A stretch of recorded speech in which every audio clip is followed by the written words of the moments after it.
Salam dostlar. Bugün dünyanın en kadimi 3 binasını görelim.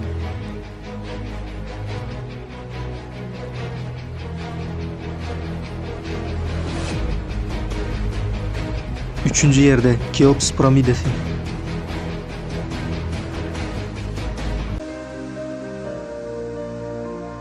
Dünyanın 7 täsinliginden biri bolan bu piramida günümizden öňki 4500 ýyllara tarihlanýar.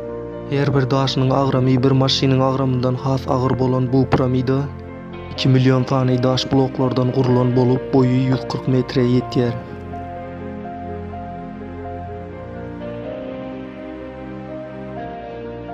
İçinde Firavunun mazary yerleşýän bu piramida günümizden 4500 ýyl öň 6 milyon tonnalyk bir imarat gurmalary bizi hayran edýär we öz syryny häzirlerken goramaga dowam edýär.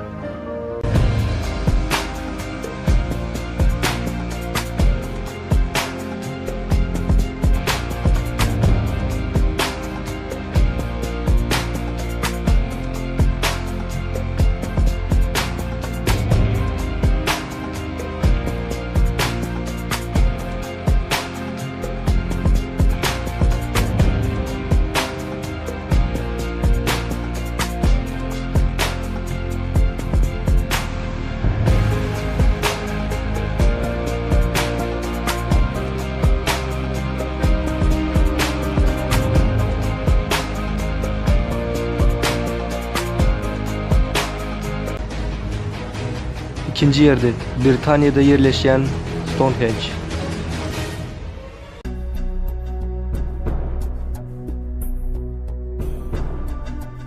İngilizce'de asılgı daşlar manisine gelen Stonehenge günümüzden 5000 ýyl öň gurulan diýip tahmin edilýär ve iň ullukan daşynyň uzunlugy 9 metr, agramy 25 tonna ýetýär.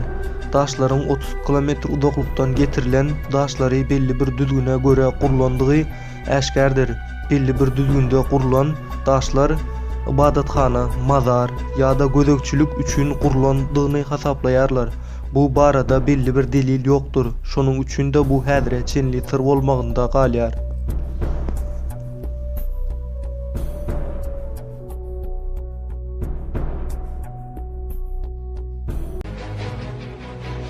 Birinci yerde dünýäniň en gadymy binasy bolan Göbekli Tepe.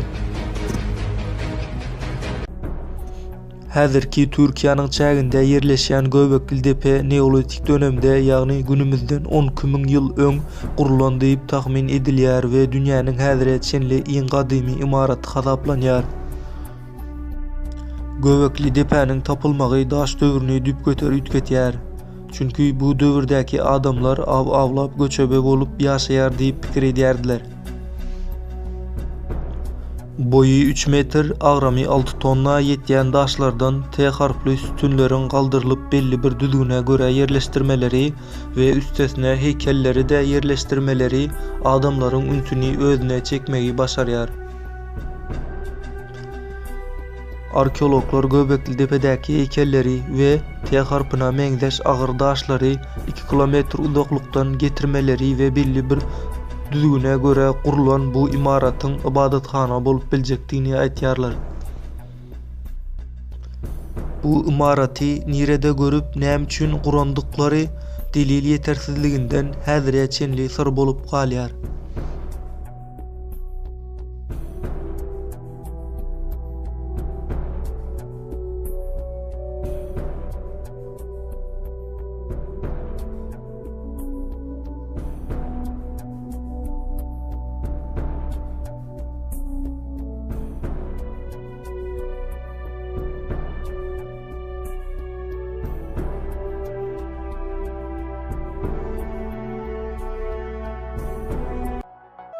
Egerde şeýle videolaryň gelmegini isteseňiz YouTube'da agza bolmagy we bildirimleri açmagy unutmaň.